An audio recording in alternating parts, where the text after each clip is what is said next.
વિપક્યોર શાળામાં દિવસે ને દિવસે ફીમાં વધારો કરવામાં આવે છે, ત્યારે ફરીથી વાલીઓ દ્વારા ડીઈઓ કચેરી ખાતે વિરોધ સાથે રજૂઆત કરવામાં આવી હતી। વડોદરામાં વિપક્યોર શાળાના વાલીઓએ આજે જિલ્લા શિક્ષણ અધિકારીની કચેરીએ ફરીથી વિરોધ નોંધાવ્યો હતો।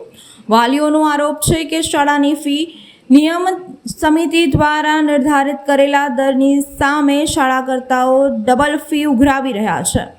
વાલીઓએ 28 ફેબ્રુઆરીએ પણ મુદ્દે રજૂઆત કરી હતી, જે તે સમયે શાળાને દંડ પણ કરવામાં આવ્યો હતો, પણ તે બાદ પણ પરિસ્થિતિ બદલાઈ નથી।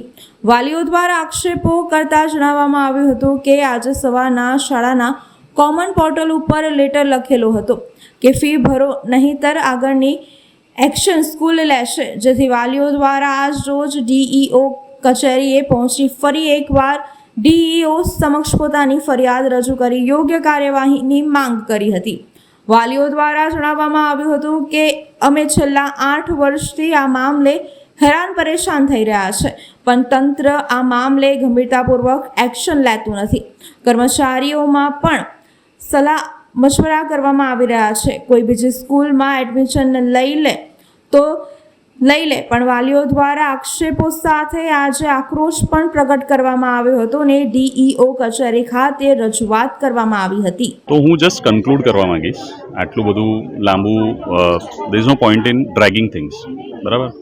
અમે લોકો છેલ્લા 3-1 વર્ષથી we have been visiting the DEO office and meeting FRC people. અમે પૂરતા પુરાવાની સાથે જે એડિશનલ ડોક્યુમેન્ટ્સ જોઈતા છે એ બધા આપ્યા છે, જેના બેઝિસ પર ઘણી બધી આઇટમ્સ છે જે એફઆરસી ઓર્ડર પ્રમાણે જે આવતી હોય એવી ઘણી બધી આઇટમ્સ છે જે ક્વેશ્ચનમાં છે બાય લો।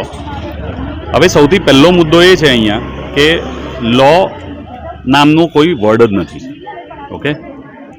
અહીંયા દેર ઇઝ નો લો, બરાબર, કારણ કે એક સૌથી મોટો પ્રોબ્લેમ અમને એવું લાગે છે કે ઇમ્પ્લિમેન્ટેશનનો છે।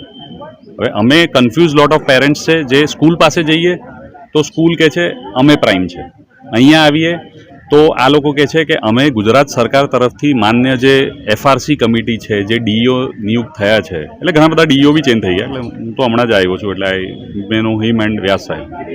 સો આની અંદર એવું છે કે અમને છે ને શટલકોકની જેમ વાપરે છે, બરાબર, પેરેન્ટ્સને। તો અમને એ જ નથી સમજાતું કે આમાં સ્કૂલ સાચું છે કે ગવર્મેન્ટ ઓફ ગુજરાત સાચું છે। ગવર્મેન્ટ ઓફ ગુજરાત જો સાચું હોય અને લોને જો ઇમ્પ્લિમેન્ટ નથી કરી શકતા તો પીસી સાહેબ સૌથી પહેલાં, બરાબર, કારણ કે અમને ધમકી ભર્યો લેટર મળ્યો છે જે આપ સૌને આપી દેવામાં આવશે। બીજો, કલેક્ટરશ્રી એ શું કરી રહ્યા છે, બરાબર। આજે સવાલ 1241 બચ્ચા એઝ પર એફઆરસી ઓર્ડરનો આવીને થયો છે કે એવું નથી કે હું મારા એક બચ્ચા માટે છું, મારો કન્ફ્યુઝન નથી સ્કૂલ દૂર કરતી, ડીઈઓ સાહેબ અમને ભલતા વાયદાઓ કરે છે, દંડ ફટકાર્યું, વી આર હેપી, પણ એનાથી અમને શું? તમારા કાયદાની લડતમાં અમને શું મળી રહ્યું છે? એઝ અ પેરેન્ટ અમે શટલકોકની તેમ આમથી તેમ ફરી રહ્યા છે। થર્ડ અને મોસ્ટ ઇમ્પોર્ટન્ટ પોઈન્ટ, જે આપણા માનનીય એજ્યુકેશન મિનિસ્ટર છે ડિંડોર સાહેબ, જે પોતે પીએચડી છે અમદાવાદથી, એમને મારું સ્ટ્રેટ અવે નિવેદન છે, can he come down or can he bring a change in the education system, જેના માટે એમને એક બહુ સારી એવી એ બી મળી છે, એનપીએસના ઇમ્પ્લિમેન્ટેશનમાં। તો જો એફઆરસી એ ઇમ્પ્લિમેન્ટ નથી કરી શકતા તો આપ સૌના માધ્યમથી હું એ જ કહેવા માંગુ છું કે સાહેબ આ ડિપાર્ટમેન્ટ બંધ કરી દો, એટલે અમને ખબર પડે કે અમે મનમાં જો અમને લાગતું હોય કે અમે છેતરાઈએ છીએ તો અમે એ તો બંધ થઈ જાય ને, we remain loyal to our school. આવું અમને ખોટું દોરીને આમથી તેમ દોડાવો નહીં। સો એક જ મારી વિનંતી છે કે આ 3-4 વ્યક્તિઓના મેં નામ લીધા, કલેક્ટરશ્રી, કમિશનરશ્રી અને એજ્યુકેશન મિનિસ્ટર, જો આ લોકો આમાં કંઈ કરી શકતા હોય તો અમને છે આ અમારું છેલ્લું મીડિયા પ્રેઝન્ટેશન છે, બરાબર। એઝ પર અવર સ્કૂલ અમને ક્લિયર લેટર આપેલું છે જેની કોપી હમણાં આપશે તમને। ઓકે, આગળ શું?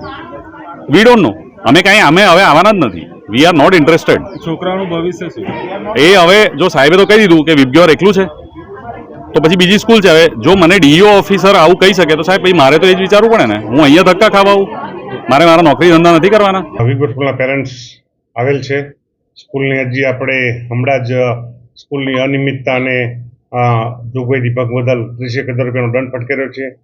એ ઉપરાંત શાળાની હજી પણ જોગ હુકમી ચાલુ છે, એ જોગ હુકમી જોતા શાળાની સામે એક આરટીએ મુજબ તપાસ કમિટી બનાવીશું અને 2 દિવસમાં એનો અહેવાલ આવશે અને એ અહેવાલને ધ્યાને લઈને એની જે એનઓસી છે એ કેન્સલ કરવાનું પણ આપણે સરકારમાં લખીશું.